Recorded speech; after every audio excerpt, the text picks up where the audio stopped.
Muy buenas y bienvenidos a una clase del curso intensivo Mira Asturias. Mi nombre es Jonathan Calabia y en los siguientes minutos vamos a aprender a manejar ciertas alteraciones metabólicas, concretamente el estado hiperosmolar no cetósico y la cetoacidosis alcohólica. Son dos patologías que vais a poder ver en vuestra práctica clínica diaria, por tanto es importante que recordemos nociones básicas de su manejo y además hay una serie de conceptos REPEMIR que versan sobre estas dos patologías que también quiero que intentemos recordar y asentar las bases sobre ellos.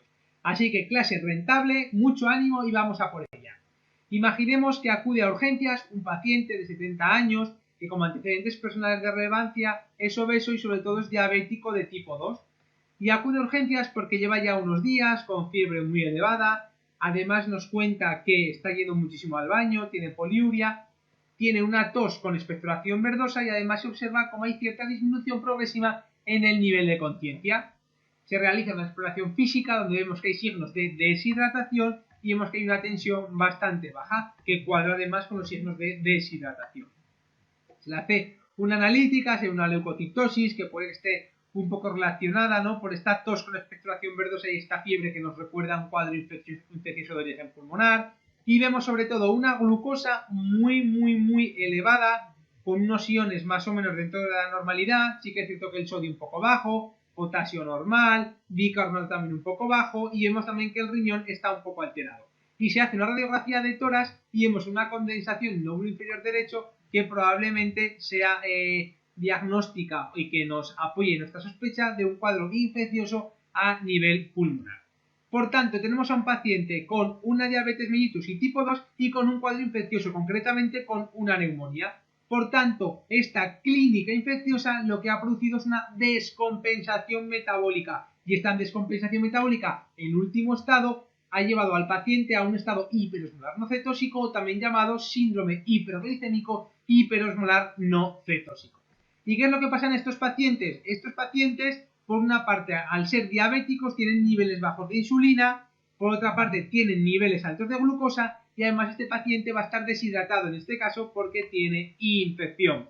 Todo esto va a llevar a un cuadro de hiperglicemia, ya sea por la deshidratación, por los niveles altos de glucosa o porque los niveles bajos de insulina van a producir que se lleve a cabo la glucogenólisis y la gluconeogénesis.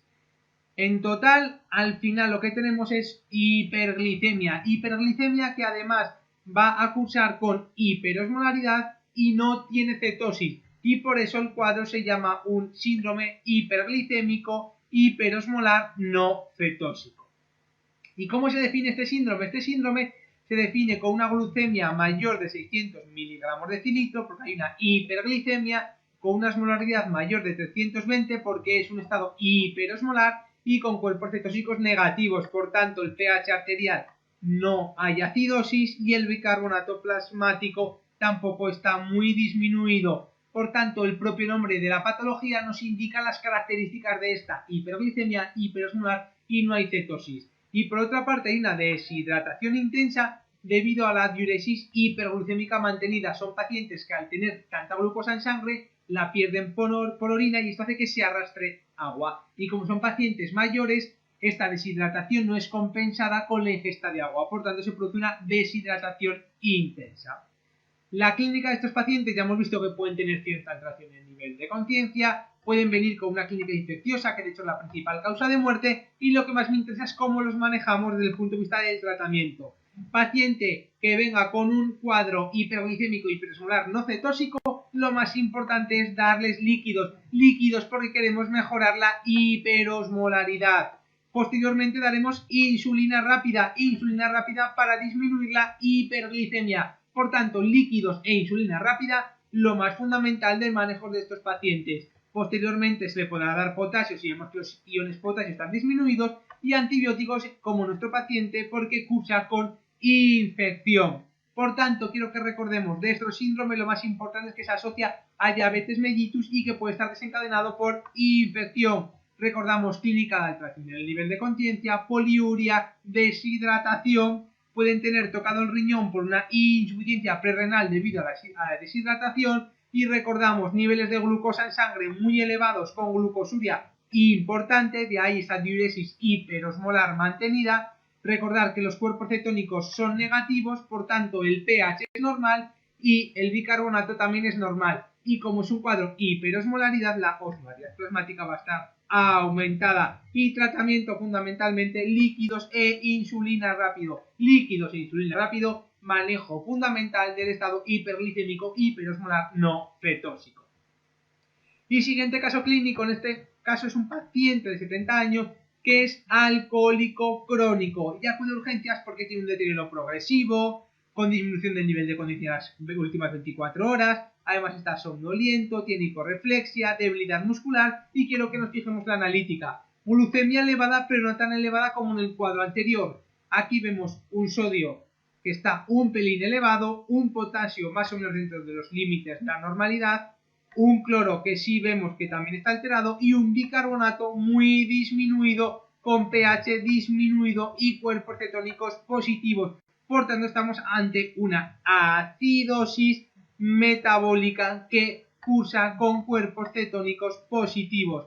Por tanto, este paciente tiene una clínica relacionada con su alcoholismo crónico, ya su afectación neurológica, alteración en el nivel de conciencia, pero lo que quiero que veamos y que recordemos y que prestemos atención es a la alteración metabólica. Este paciente, como hemos dicho, tiene un pH menor a 7,34, por lo tanto está en acidosis y además tiene un bicarbonato menor de 22,24, por lo tanto la acidosis es de tipo metabólico y en cualquier tipo de pregunta que nos hablen de acidosis metabólica hay que calcular el anion gap y la fórmula del anion gap es muy sencilla y es la siguiente: es restarle a los iones de sodio la suma del cloro y del bicarbonato y lo normal es que los niveles sean entre 10 y 14. Por tanto, calculamos siempre la acidosis metabólica en el anion gap, en la acidosis metabólica. Y puede que tengamos dos situaciones: acidosis metabólica con anion gap elevado. En este caso, las causas de esta acidosis metabólica pueden ser por ingesta de ácidos, ya sea por salicilatos, metanol, porque se producen ácidos internos como ácido láctico, como la cetoacidosis, o porque el riñón no es capaz de eliminar los ácidos.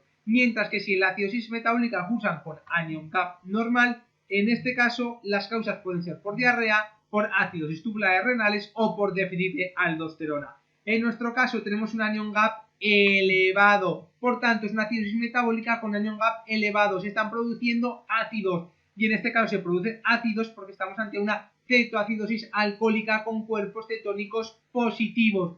Cetoacidosis alcohólica, por tanto, cursa con acidosis metabólica con anion gap elevado. Recordamos que estos pacientes son típicamente alcohólicos, que suelen venir con alteraciones neurológicas, alteración en el nivel de conciencia, dolor abdominal. Recordamos acidosis metabólica con anion gap elevado y la glucemia elevada, pero no tanto como en el cuadro anterior que veíamos del síndrome hiperglicémico hiperosmolar no cetóxico. ¿Y cómo se manejan a estos pacientes? Fundamentalmente con glucosa y vitamina B1. Cualquier paciente con sospecha de cetoacidosis alcohólica, glucosa más vitamina B1. Y por supuesto, si hay alteración en los iones, hay que realizar una reposición hidroelectrolítica. Hasta 5 veces han preguntado que la acidosis alcohólica se trata con glucosa y con tiamina.